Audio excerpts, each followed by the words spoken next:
Bismillahirrahmanirrahim. Assalamualaikum warahmatullahi wabarakatuh.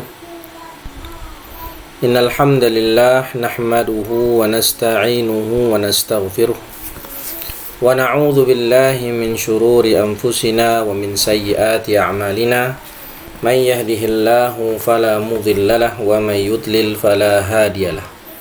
Asyhadu an la ilaha illallah wahdahu la syarikalah wa asyhadu anna Muhammadan abduhu wa rasuluhu la nabiyya wa la rasula ba'dah. Amma ba'd, fa inna asdaqal hadithi kitabullah wa khairul huda huda Muhammad sallallahu alaihi wasallam wa syarral umuri muhdatsatuha wa kullu muhdatsatin bid'ah wa kullu bid'atin dhalalah wa kullu dhalalatin finnar. Ma'asyiral muslimin wa zumratal mu'minin, a'azzani Allah wa iyyakum. Alhamdulillah, pada kesempatan kali ini kita bisa kembali melanjutkan kajian kita membahas kitab Idah al-Qawaidil Fiqhiyah karya Al-Allamah Al-Syeikh Abdullah bin Sa'id Al-Lahji rahimahullahu ta'ala. Salawat dan salam senantiasa tercurahkan kepada Nabi kita Muhammad sallallahu alaihi wasallam beserta keluarga beliau, sahabat, dan orang-orang yang mengikuti sunnah-sunnahnya hingga akhir zaman. Amin, amin, ya rabbal alamin. Para ikhwah sekalian, para penuntut ilmu yang Allah muliakan, kita pada kesempatan kali ini sudah mulai masuk ke pembahasan kaedah-kaedah inti. Dan kita akan memulai dari kaedah yang pertama yang cukup masyhur, yakni al-umuru bimaqasidiha. Qala al-allamah al-Lahji rahimahullahu ta'ala, al-qa'idatul ula al-umuru bimaqasidiha, ay asy-syu'unu murtabitatun biniyatiha. Wal aslu fi hadhihi al-qa'idati qawluhu sallallahu alaihi wasallam, innamal a'malu binniyat. Wa hadha hadithun sahihun masyhur akhrajahu al-a'immatu sittah al-Bukhari wa Muslim wa Abu Dawud wa Tirmidzi wa Nasa'i wa Ibnu Majah wa ghairuhum min hadithi Umar bin al-Khattab radhiyallahu anhu. Apa maksud hadis ini? Apa maksud kaidah ini? Kata Syekh Al-Lahji rahimahullah, ay asy-syu'unu murtabitatun biniyatiha. Setiap perkara-perkara itu terikat dengan niatnya masing-masing. Dan wal aslu, kata-kata wal aslu di sini artinya adalah dan kaidah. Dalil dari kaidah ini adalah hadis yang cukup masyhur, yaitu innamal a'malu binniyat. Yang mana hadis ini diriwayatkan oleh 6 ulama hadis. Akhrajahu al-a'immatu sittah. Ada Imam Bukhari, ada Imam Muslim, Imam Abu Dawud, Tirmidzi, Nasa'i, wa Ibnu Majah, dan yang lainnya. Yang mana hadis ini kita tahu ya bisa dilihat di kitab-kitab hadis seperti Arba'in Nawawi, disebutkan di hadis pertama, kemudian juga dalam kitab Umdatul Ahkam itu juga disebutkan di urutan pertama. Yang mana hadis ini diriwayatkan oleh sahabat mulia Umar bin al-Khattab radhiyallahu taala anhu. Wa'lam, dan ketahuilah, annahu qad tawatara an-naqlu 'anil a'immah fi ta'zimi qadri haditsin niyyah. Dan ketahuilah, kata beliau, bahwasannya telah banyak riwayat dan nukilan dari para a'immah, dari para ulama, yang mana saking banyaknya sudah mencapai derajat mutawatir. Ya. Tentang apa itu? Para ulama telah banyak menukilkan, telah membicarakan tentang keagungan hadis niat ini. Qala Abu Ubaidah. Abu Ubaidah berkata, laisa fi akhbarin Nabi sallallahu alaihi wasallam syai'un ajma'a wa aghna wa akthara faidatan minhu. Tidaklah ada di hadis-hadis Nabi yang lain yang mana lebih komprehensif, sesuatu yang lebih komprehensif, ajma', wa aghna, lebih banyak, wa akthara, dan lebih banyak faedah dari hadis innamal a'malu binniyat. Jadi menurut Abu Ubaidah, beliau sahib Ma'anil Quran, penulis kitab Ma'anil Quran, beliau mengatakan hadis innamal a'malu binniyat ini sangat komprehensif. Tidak ada akhbarun nabi yang lain yang lebih ajma', lebih aghna, lebih aktsaru faedah daripada hadis innamal a'malu binniyat ini. Tidak ada hadis lain yang lebih komprehensif, lebih banyak mengandung faedah dibandingkan hadis innamal a'malu binniyat. Wattafaqal Imam Syafi'i wal Imam Ahmad bin Hanbal wa Abdurrahman bin Mahdi wa Ali bin Madini wa Abu Dawud wa Daruqutni wa ghairuhum ala annahu thuluthu ilmin. Ala annahu thuluthu ilm.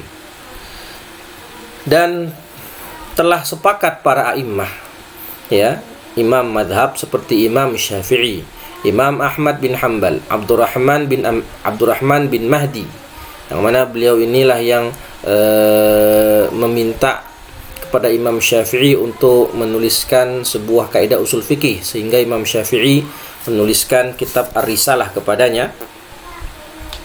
Lalu ada Ali bin Al-Madini, kemudian Abu Dawud dan Imam Ad-Daruqutni mengatakan wa ghairuhum ala annahu thuluthu ilmin, bahwasannya hadis tentang innamal a'malu binniyat ini levelnya sudah seperti sepertiga ilmu.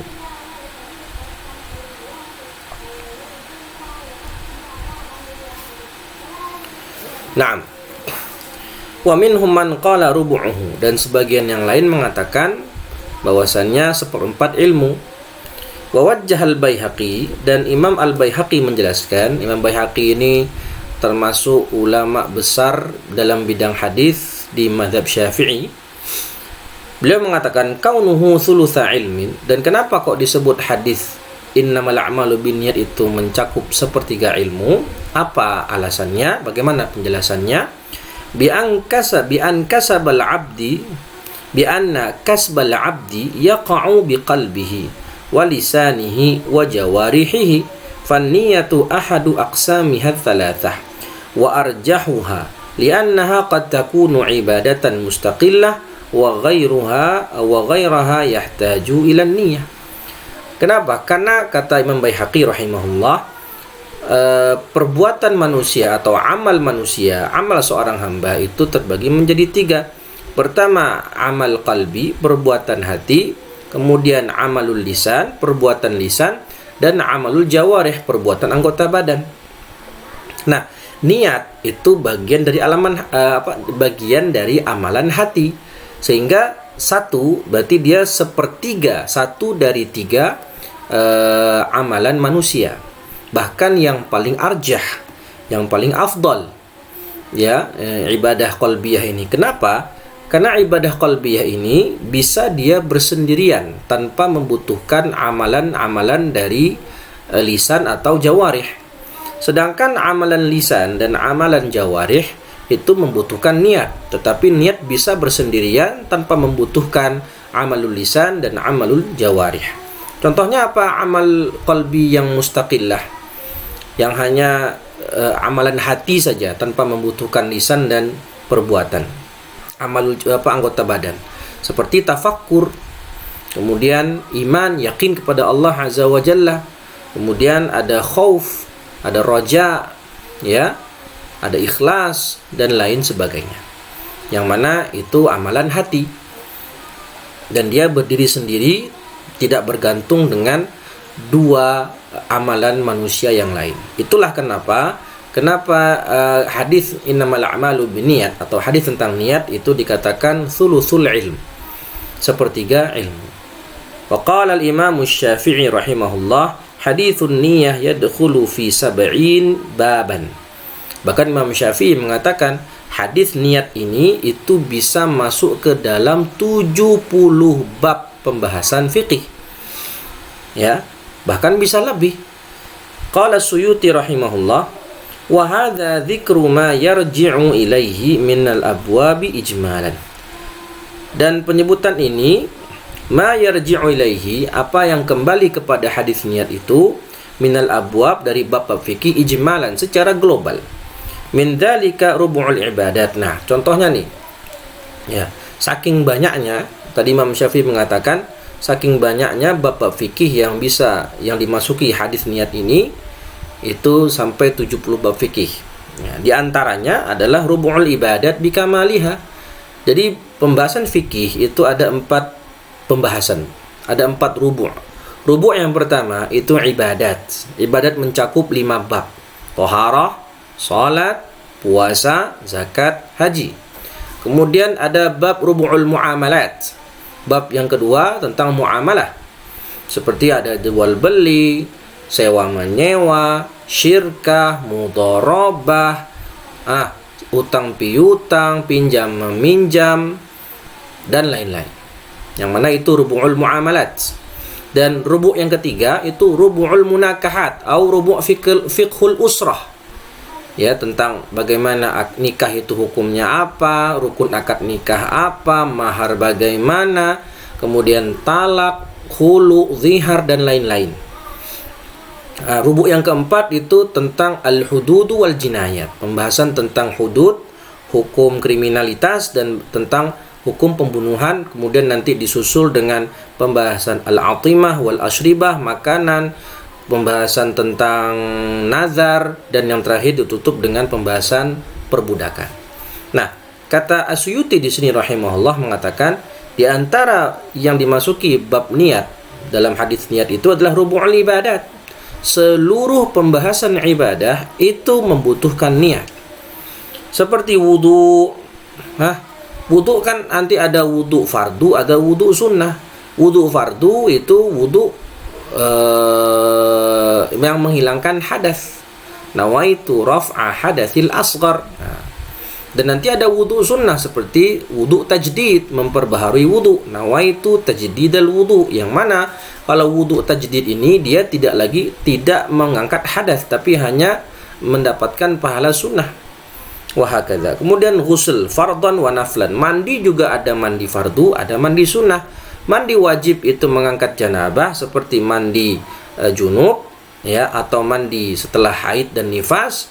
Dan ada mandi sunnah seperti mandi sholat Jumat, mandi sholat Id, mandi istisqa, dan lain-lain. Ya, di mata Nabi Suja itu ada disebutkan sekitar 15, dan dalam kitab lain bisa sampai 17. Wa mashul khuffi fi mas'alatil jurmuk, dan mengusap khuf dalam masalah jurmuk. Jurmuk ini yaitu masalah khuf di atas khuf. Khuf fauqal khuf. Jadi kalau memakai khufnya double. Dan itu nanti pembahasannya rinci. Jadi kalau ada orang memakai khufnya double, khuf yang lapisan pertama itu tidak memenuhi syarat untuk dikatakan khuf, tapi khuf yang kedua yang di dalam itu memenuhi syarat. Maka ketika dia mengusap khuf yang di atas, dia niatkan untuk sampai basahannya ke khuf yang kedua. Wahakadha. Ya, itu ada bisa dilihat di pembahasan saya dalam kitab Al-Imta' dalam mengusap khuf. Wa tayammum juga butuh niat. Wa izalatin najasah ala ra'i. Nah, kemudian pembahasan izalatun najasah di salah satu pendapat. Sedangkan yang mu'tamad, izalatun najasah dalam mazhab Syafi'i, yang mu'tamad tidak membutuhkan niat, tidak wajib niat. Wa ghuslil mayyiti ala ra'yin. Ya, kemudian memandikan jenazah itu tidak butuh niat.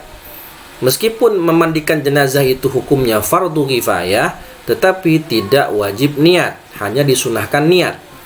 Nah, beda. Sedangkan mandi sunnah atau mandi Jumat itu mandinya sunnah, tetapi wajib niat. Nah, itu. Ini salah satu teka-teki dalam mazhab Syafi'i, ya. Jadi ada mandi yang fardu, tapi niatnya sunnah. Tapi ada mandi yang sunnah, niatnya wajib, niatnya fardu.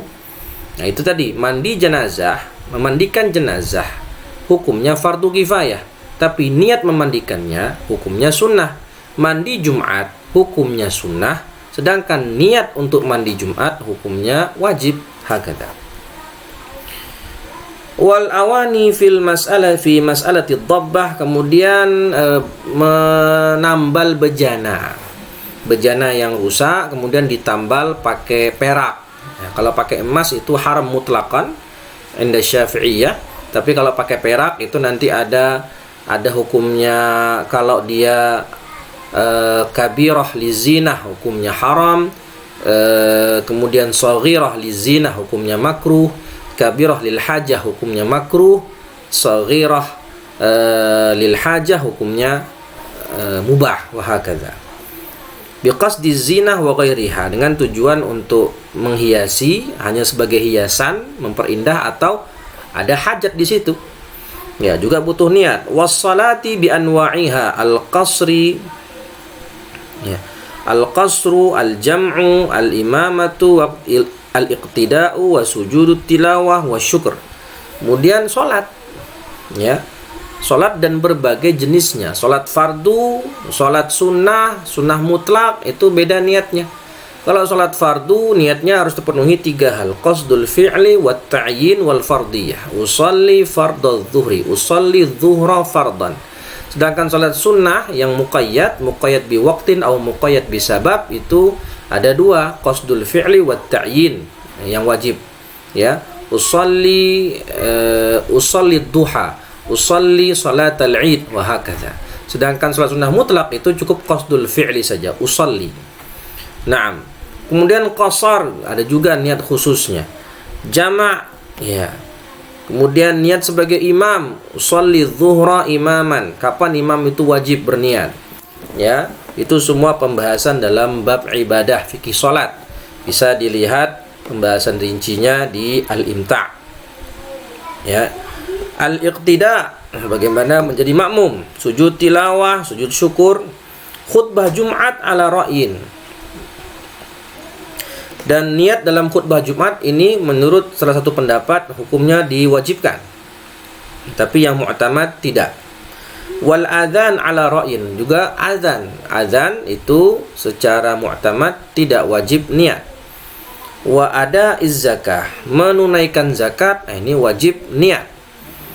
Ya, wasti'malil huli au kanzihi, memakai huli atau menyimpannya. Seseorang kalau membeli perhiasan, kalau dia niatkan untuk dia membeli emas, cincin, kalung, ya, atau yang lain, jika dia membelinya tujuannya untuk dipakai, isti'mal, maka nanti itu tidak ada hak zakatnya, tidak wajib dikeluarkan zakat. Zakatul huli, ya, al-huli itu tidak ada zakatnya menurut jumhur ulama. Tapi kalau seseorang membeli cincin, kalung, dan yang lainnya yang bersifat emas atau perak, maka kalau dia membelinya tujuan untuk disimpan, investasi, di kanz, disimpan, maka nanti terkena kewajiban zakat jika telah memenuhi nisab. Nah, jadi ini dilihat ya, bahwasannya niat itu berimplikasi, berefek dengan sebuah hukum. Kalau membeli dengan niat untuk isti'mal, tidak ada zakat. Kalau membelinya dengan niat untuk disimpan, investasi jangka panjang, maka ini terkena hak zakat, terkena kewajiban zakat. Wa shadaqatut tatawwu', sedekah sunnah juga diwajibkan niat, juga perlu niat. Wasaumu wal i'tikaf, berpuasa, i'tikaf itu juga wajib niat. Wal hajju wal umrah wad dhahaya, dan berkurban itu juga membutuhkan niat. Wan nadharu wal kafaratu wal nadhri wal kafarati wal jihadi wal itqi wat tadbiri wal kitabah. Membayar kafarat juga harus niat, berjihad juga harus niat, al-itqi wat tadbiri wal kitabah, ini masalah budak. Itu juga wajib niat atau membutuhkan niat. Al-itq membebaskan budak, tadbir budak mudabbar, wal kitabah itu budak yang ada perjanjian kitabah dengan tuannya. Kalau budak mudabbar itu budak yang mana tuannya berkata, jika aku mati maka engkau merdeka. Nah, gitu. Itu budak mudabbar. Wal wasiyah wan nikah wal waqf wasairil qurbi dan yang lainnya. Itu semua membutuhkan niat. Bimakna, maksudnya adalah tawaqqufu husulit thawabi ala qasdi at-taqarrubi biha ila Allah Ta'ala. Artinya pahala yang didapatkan dari semua amalan taqarrub tadi, ya, Itu tergantung niat. Kalau niatnya sah, ya maka dia bisa mendapatkan pahala. Ya, karena kalau seseorang melakukan sebuah ibadah, maka dia ibadah itu tanpa niat, yang mana padahal niat itu hukumnya wajib, maka tidak berdampak pahala. Ya, tidak berdampak pahala. Contohnya tadi dalam masalah i'tikaf, ada orang masuk masjid, 2 orang masuk masjid. Yang satu niat i'tikaf, yang satu niat tiduran. Sama-sama tiduran, yang satu tapi tiduran niatnya i'tikaf, yang satu cuman tiduran melepas lelah. Perbuatannya sama, masjidnya sama, masuknya pun bareng, tapi karena niatnya berbeda, yang satu berniat i'tikaf, yang satu cuman niat istirahat saja, tidak ada niat ibadah, maka tidak ada pahalanya. Ya, begitu pula orang berpuasa, ada orang puasa karena tujuannya berobat, supaya dia mau operasi misalnya, atau puasa memang dia tujuannya diet saja. Dengan orang yang puasa niatnya lillahi ta'ala, niatnya untuk memang mengamalkan ibadah puasa. Ya, nawaitu shauma ghadin an ada'i fardhi syahr Ramadan dan seterusnya seperti itu, atau niat puasa sunnah. Maka di sini dia bisa mendapatkan pahala karena niatnya. Kadza qala. Nah, kata-kata kadza qala ini yushiru ila anna hadzal qaul dhaif. Ya, yushir ila anna hadzal qaul dhaifun. Fa in arada tsawab al-kamil fala ba'sa. Jadi ada yang mengatakan, oh, yang dimaksud tawakuf husuli tsawab ini maksudnya tsawab kamil. Mendapatkan pahala kalau pakai niat itu maksudnya pahala yang sempurna. Maka oke, sepakat. Wa illa fahuwa dha'ifun bina'an ala ma rajjahahu Syekh Zakaria Al-Ansari. Tapi meskipun seperti itu, berarti tetap ada harapan untuk mendapatkan pahala tapi tidak sempurna. Tapi ini dikatakan sekali lagi, ini qaul dha'if. Wa illa fahuwa dha'ifun. Ya, ini pendapat yang lemah bina'an ala ma rajjahahu Syekh Zakaria, sebagaimana yang dirajihkan oleh Syekh Zakaria Al-Ansari, gurunya Ibnu Hajar Al-Haytami rahimahullah. Thumma addada jumlatan minal abwabi kal buyu'. Thumma addada, man addada huna as-Suyuti. Imam Suyuti kemudian menyebutkan beberapa secara jumlatan, secara global, yaitu bab dalam muamalah. Tadi sudah disebutkan rubu' ibadat, salat, puasa, ya. Salat, puasa, zakat dan seterusnya. Kemudian niat juga terdapat dalam bab-bab muamalah, seperti kalbuyu' jual beli, ya, dibutuhkan niat. Wa talaq, nah ini bab bab munakahat, talak itu butuh niat. Wa dhihar, ya, masalah dhihar, anti alayya ka dhahri ummi, hakadha wa ghairiha, dan yang lainnya. Thumma qala fa hadhihi 70 baban aw akthar dakhalat fihi an-niyatu fa ulima min dhalika fasadu qawlin man qala inna murad asy-Syafi'i al-mubalaghah. Dan tadi Imam As-Suyuti telah menyebutkan banyak bab dalam fikih yang mana pembahasan niat itu bisa masuk ke dalam berbagai bab fikih tadi. Maka di sini Imam As-Suyuti ingin membantah, ingin mengatakan ada orang yang mengatakan Imam Syafi'i menyebutkan hadis niat itu masuk ke dalam 70 bab fikih, ini hanya mimbabil mubalaghah, hanya bentuk hiperbola saja. Aslinya nggak sampai segitu. Maka kata Imam Suyuti, enggak, bahkan bisa lebih dari 70. Dan Imam Suyuti menyebutkan tadi bab-bab fikih apa saja yang masuk ke dalamnya bab tentang niat, pembahasan hadis tentang niat. Maka ini bukan mubalaghah, ini hakikatan, ya, bahkan bisa lebih dari 70. Thumma alam anna kalamal ulama fi niyyah min sab'ati awjuhin yajma'uha qaulu syair. Nah, ini yang masyhur, ya. Dan ketahuilah bahwasannya pembahasan ulama tentang niat itu terbagi menjadi 3 pembahasan yang biasa disebut mabahithun niyah, pembahasan 7 pembahasan niat, yang mana dikumpulkan oleh syair berbunyi haqiqatun hukmun mahallun wa zaman kaifiyatun syartun wa maqsudun hasan. Haqiqatun, ini apa definisi niat. Hukmun, apa hukum niat. Mahallun, apa itu di mana tempat berniat. Zaman, kapan mulai berniat. Kaifiyah, bagaimana tata cara berniat. Syartun, apa saja syarat-syarat niat. Wa maksudun hasan, dan apa fungsi dan tujuan niat tersebut. Nah, ini bisa dilihat rinciannya juga dalam kitab Nailur Raja, ya, Syarah Safinatun Najah. Amma maksuduha, kemudian beliau menjelaskan pembahasannya, menjelaskan pembahasan niat tadi. Amma maksuduha, apa sih tujuan niat itu? Al-qasdu minan niyati allati syuri'at li ajlihi fahuwa tamyizul ibadat minal adat.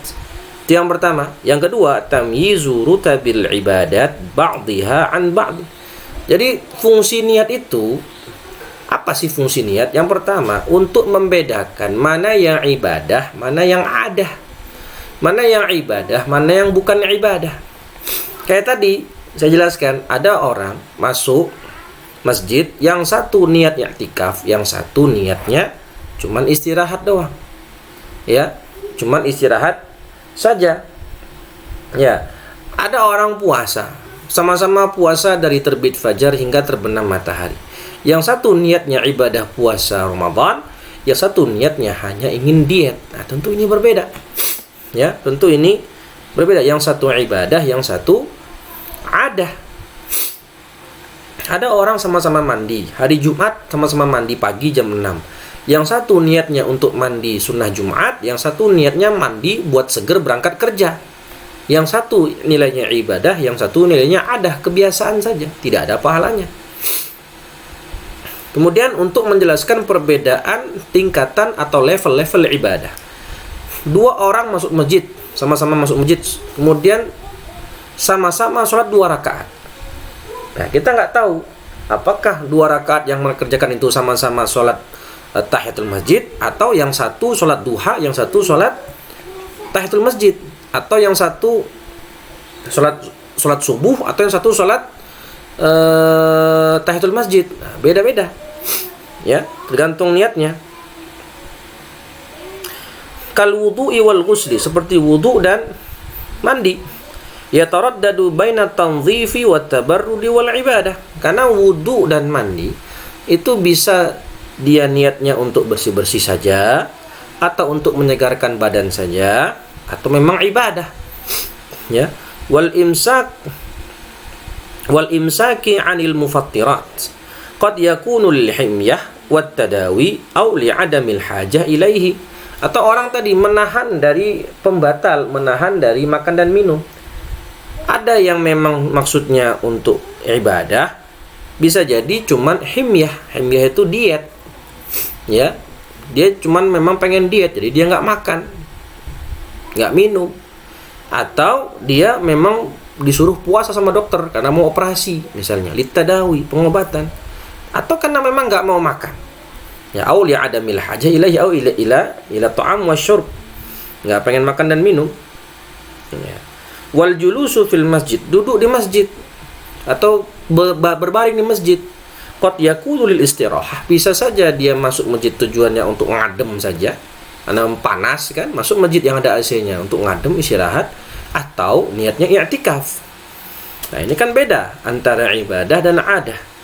Fasyuri'atin niyatu litamyizil qurabi min ghairiha, maka disyariatkanlah niat untuk membedakan setiap amalan yang ada. Ya, untuk membedakan setiap bentuk amalan yang ada, apakah bentuknya taqarrub, ibadah, atau hanya adah biasa, perbuatan kebiasaan biasa. Thumma qala wa kullun minal wudu wal ghusli was shaumi wa nahwiha qad yakunu fardan wa nadhran wa naflan. Bisa saja tadi wudu, mandi, puasa dan yang lainnya, bisa saja itu puasa fardu atau puasa nazar, ya, atau mandi nazar atau sunnah dan yang lainnya. Wa tayammum qad yakunu 'anil hadathi awil janabah was suratu wahidah fasyuri'at an-niyah, tambahan fasyuri'at an-niyah litamyizi rutabil ibadati ba'dihha min ba'd. Dan tayamum bisa saja tayamum itu untuk pengganti wudu, untuk mengganti wudu, hadas wudu, tayamum dari hadas kecil, atau tayamum karena sebab junub. Tapi kita harus tahu bahwasannya tayamum itu tidak mengangkat hadas, tapi hanya istibahatus shalah atau istibahatul ibadah. Jadi tayamum bisa sebagai pengganti wudu karena hadas kecil, atau sebagai pengganti mandi junub karena hadas besar. Dan gambarannya sama, bentuk tayamumnya sama. Maka disyariatkanlah niat untuk membedakan level-level ibadah antara satu ibadah dengan ibadah yang lain. Lalu qala al-allamah al-lahji rahimahullah, wa min thamma tarattaba ala dzalika umur. Dari penjelasan tadi, maka ada beberapa konsekuensi. Ya, ada beberapa konsekuensi terkait penjelasan yang tadi disebutkan. Al-awwal, ada mushtiratin niyah fi ibadah la takunu adah. Karena tadi tujuan niat itu kan untuk membedakan mana yang ibadah, mana yang adah, kebiasaan. Maka kalau ada sebuah perbuatan yang dia memang secara hakikat, secara zatnya itu hanya ibadah, nggak mungkin adah, maka tidak perlu niat. Aula taltabisu bi ghairiha, yang tidak talabus. Apa itu talabus? Itu tidak bercampur. Ya, tidak bercampur antara ibadah dengan adah. Artinya perbuatan ini sudah pasti ibadah, nggak mungkin nggak ibadah. Seperti apa? Kal imani billahi ta'ala, beriman kepada Allah, maka ini sudah pasti ibadah. Nggak ada iman kepada Allah itu antara ibadah dan adah, nggak ada. Dia mesti sudah ibadah, iman kepada Allah. Wal khauf, takut kepada Allah. Wal raja, ya mengharap kepada Allah. Wan niyah, kemudian niat itu sendiri, ya itu sudah termasuk ibadah. Wa qiraatil Qur'an, membaca Al-Qur'an. Wal adhkar, itu semua sudah pasti bentuknya adalah ibadah. Li'annaha mutamayyizatun bisuratiha. Karena bentuknya sejak awal itu sudah berbeda dengan adah. Sejak awal dia bukan adah, tapi sudah bentuknya ibadah. La takunu adatan, maka tidak dibutuhkan niat di situ. La yahtaju ilan niyah. Yang wa ammat turuk, yakni meninggalkan suatu perbuatan at-tark, kazina wa ghairihi, seperti zina dan yang lainnya, contohnya al-qatl, as-sariqah, az-zulm, al-ghibah dan lain-lain. Falam yahtaj ila niyatin li husulil maqsud minha. Kalau namanya meninggalkan suatu perbuatan, ya seperti meninggalkan zina, meninggalkan minum khamr, tidak melakukan pembunuhan dan maksiat-maksiat yang lain, artinya kita disuruh meninggalkan. Maka perbuatan tark itu, meninggalkan itu tidak butuh niat. Karena memang kita nggak perlu mengerjakan saja, udah gitu loh. Ya wa huwa ijtinabul manhi bi kaunihi lam yujad wa illam yakun niyah wa illam yakun niyatan. Ya memang kita diperintahkan nggak mendatanginya, tidak mengerjakannya, udah. Itu dia tark itu. Beda dengan tadi disuruh melakukan. Ini kan kita disuruh meninggalkan, berarti kita memang tidak perlu mengerjakan.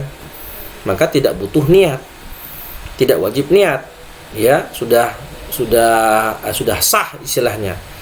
Tapi kalau pengen dapat pahala, nah dikatakan di sini, na'am yahtaju ilaiha fi husulis thawab al-mutarattibi 'ala tark. Tapi kalau pengen mendapatkan pahala karena melakukan perbuatan tark tadi, meninggalkan perkara yang haram tadi, maka diperlukan niat. Ya. Kenapa tidak minum khamr? Ditawarin khamr, kenapa enggak minum khamr? Enggak mau. Ini ini larangan Allah Subhanahu wa taala. Ya, aku meninggalkannya karena anak aku takut azab Allah. Maka ini berpahala. Ya, ditawarkan uang haram, uang korupsi, enggak, ini uang bukan hak saya, ini hak masyarakat umum, hak rakyat, saya tidak mau. Kenapa? Ini bukan hak saya dan saya takut makan harta haram dan itu akan diazab di akhirat. Nah, dia meninggalkan karena takut kepada Allah, maka ini baru dapat pahala. Tapi kalau hanya sekedar meninggalkan gitu saja, meskipun tidak ada niat, maka sudah sah, tapi tidak ada dapat unsur pahalanya. Yang kedua, al-amru tsani ishtiratu ta'yin fima yaltabis duna ghairihi. Disyaratkannya ta'yin yang mana ibadah itu serupa, mirip satu dengan yang lain. Qala fi syarh al-muhadzab, berkata Imam An-Nawawi dalam kitab Al-Majmu' Syarh Al-Muhadzab, dalilu dzalika qauluhu sallallahu alaihi wasallam wa innama likulli imri'in ma nawa. Nah, ini dalil diwajibkannya ta'yin dalam sebuah niat jika ibadah itu sangat mirip, surahnya hampir sama. Ya. Dikhawatirkan kalau tidak ada ta'yin itu terjadi talabbus, kesamaran, bercampurnya kemiripan antara satu ibadah dengan ibadah lain. Fahadha zahiru fi ishtirati ta'yin. Ini dalil ini secara zahir, secara sharih menjelaskan syarat wajibnya ta'yin ya dalam ibadah yang berpotensi talabbus. Lianna aslan niyah fuhima min awalil hadis, karena pokok syariat niat itu sudah dapat dipahami dari awal hadis, kalimat awal pertama yang dalam hadis tadi, innamal a'malu binniyat. Kemudian tentang wajibnya disyaratkannya ta'yin itu di perkataan berikutnya, wa innama likulli imri'in ma nawa. Contohnya apa? Ya. Seperti salat, wa dzalika kas-shalah fa yushtaratu ta'yinu fi faraidiha litasawi adh-dhuhri wal 'ashri fi'lan wa suratan. Contohnya salat itu harus, kalau salat fardu itu harus ada ta'yin. Ini sholat jenis, ini sholat apa? Sholat zuhur kah? Apa sholat asar? Apa sholat isya? Usalli zuhra fardan hakadha. Qasdu syai' wat ta'yin wal fardiyah. Harus ada 3 unsur itu. Kalau kita belajar dalam fikih mazhab Syafi'i dalam bab ibadah, dalam bab sholat itu qasdu syai', qasdul fi'li wat ta'yin wal fardiyah. Usalli zuhra ada ta'yin, fardan hadal fardiyah. Dan tadi dikatakan seperti sholat disyaratkan ta'yin dalam sholat fardu, dan nanti juga termasuk dalam sholat sunnah harus ada ta'yin. Kenapa? Karena sholat zuhur dan asar itu perbuatannya dan bentuknya sama, sama-sama 4 rakaat, sama-sama ada ruku sujudnya dan seterusnya, semuanya sama. Fala yumayyizu bainahuma illa bita'yin. Maka tidak bisa dibedakan kecuali ada ta'yin di situ, spesifikasi di dalil di niatnya. Wa karrawatib, sebagaimana salat sunnah rawatib, fa ishtaratu ta'yinuha bi idafatiha ila adh-dhuhri mathalan. Seperti rawatib ba'diyah dan qabliyah dan ba'diyah. Itu juga disyaratkan ta'yin. Salat sunnah yang dimaksud itu salat sunnah muqayyad ya, salat sunnah muqayyad. Baik muqayyad terikat dengan waktu seperti duha, id, atau salat sunnah rawatib, qabliyah, ba'diyah, dan salat sunnah yang muqayyad bisabab, yang terikat dengan sebab seperti tahiyatul masjid, kemudian istisqa, kemudian kusuf, wal khusuf, dan seterusnya. Sedangkan salat sunnah mutlak itu la yahtaju lit ta'yin. Au kauniha allati qablaha au allati ba'daha. Ini qabliyah seperti qabliyah zuhur atau qabliyah atau ba'diyah zuhur. Karena salat sunnah qabliyah itu meskipun namanya qabliyah tapi waktunya dimulai dari awal masuk waktu salat sampai berakhirnya waktu salat. Jadi misalnya qabliyah zuhur dimulai sejak masuknya waktu zuhur sampai berakhirnya waktu zuhur. Jadi habis sholat zuhur, kemudian niat sholat qobliyah, boleh. Nah, karena qobliyah itu juga bisa dikerjakan sesudah zuhur, maka untuk membedakan antara qobliyah dengan ba'diyah zuhur itu butuh ta'yin. Oke? Qala Suyuti kama jazama bihi fi syarhi al-muhadzab, sebagaimana yang dijelaskan oleh Imam An-Nawawi dalam kitab Al-Majmu' Syarh Al-Muhadzab. Nah, kalau kitab Al-Muhadzab sendiri karangan Imam Asy-Syirazi, ya, Imam Asy-Syirazi rahimahullahu taala. Abu Ishaq Asy-Syirazi, dan juga dan juga yang menulis kitab Al-Luma', usul fikih Al-Luma'. Wa jazama fil ubab ba'da bi'adam al-ishtirat, dan ditegaskan dalam kitab Al-Ubab itu karya Al-Muzajjad Az-Zabidi. Kemudian ada syarahnya yang disyarah oleh Ibnu Hajar Al-Haytami, Al-I'ab fi Syarhi Al-Ubab. Sedangkan pendapat Syekh atau Umar Al-Muzajjad Az-Zabidi mengatakan tidak disyaratkan ta'yin dalam salat rawatib tadi. Ya. Wa khassa ba'duhum al-wujub bima idza akhara al-mutaqaddimah liishtirakihima fil waqti hina idzin. Dan jadi pendapat yang pertama wajib ta'yin, yang kedua mengatakan tidak wajib ta'yin dalam salat rawatib tadi, dan pendapat yang ketiga wajib jika dikerjakan qobliyahnya setelah salat fardunya. Jika dikerjakan sama-sama setelah salat fardu, maka wajib ta'yin untuk membedakan mana yang qobliyah, mana yang ba'diyah. Wa kasolati Idul Fitri wal Adha. Salat sunnah Idul Fitri dan Idul Adha ini kan salat sunnah muqayyad biwaqt, ya, dengan salat duha misalnya, karena waktu salat dua hari raya dengan salat duha itu mirip, ya, setelah terbitnya matahari sampai menjelang zuhur. Itu juga butuh ta'yin. Wa kasolati tasbih, dan juga salat tasbih fa innahu yushtaratu ta'yinuha 'ala rajih. Ya, yushtaratu ta'yinuha 'ala rajih. Salat sunnah tasbih juga disyaratkan ta'yin. Ya, berarti kalau disyaratkan ta'yin berarti ini salat sunnah tasbih ini salat sunnah yang sifatnya muqayyad, bukan mutlak. Lakin i'tamada Syekh Ibnu Hajar fi fatawihi adama ishtirati ta'yin fi salati tasbih. Tapi pendapat yang mu'tamad dari Ibnu Hajar Al-Haytami dalam fatwanya, Fatwa Al-Fiqhiyah, mengatakan salat sunnah tasbih itu tidak disyaratkan ta'yin. Kenapa? Karena salat tasbih itu dihukumi seperti salat sunnah mutlak. Dan tadi kita sudah jelaskan bahwasanya dalam sholat, dalam mazhab Syafi'i, niat sholat itu terbagi menjadi 3. Kalau sholat fardu itu harus ada 3 jenis, qasdul fi'li wat ta'yin wal fardiyah. Kalau sholat sunnah muqayyad, baik muqayyad bil waqti atau muqayyad bisabab, itu perlu 2 niat, qasdul fi'li wat ta'yin. Sedangkan sholat yang ketiga namanya sholat sunnah mutlak, itu la yahtaju ila niyah, la yahtaju ila ta'yin, cukup satu saja, itu qasdu al-fi'l. Naam. Baik, itu saja mungkin yang bisa kita bahas pada kesempatan kali ini. Insyaallah kita akan lanjutkan di pembahasan berikutnya, dhabit, ya, pembahasan tentang dhabit, masih membahas kaidah al-umur bimaqasidih. Demikian dari saya, kurang lebihnya mohon maaf. Kita akhiri dengan bacaan hamdalah dan doa kafaratul majlis.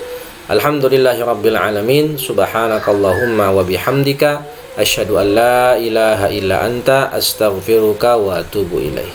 Wassalamualaikum warahmatullahi wabarakatuh.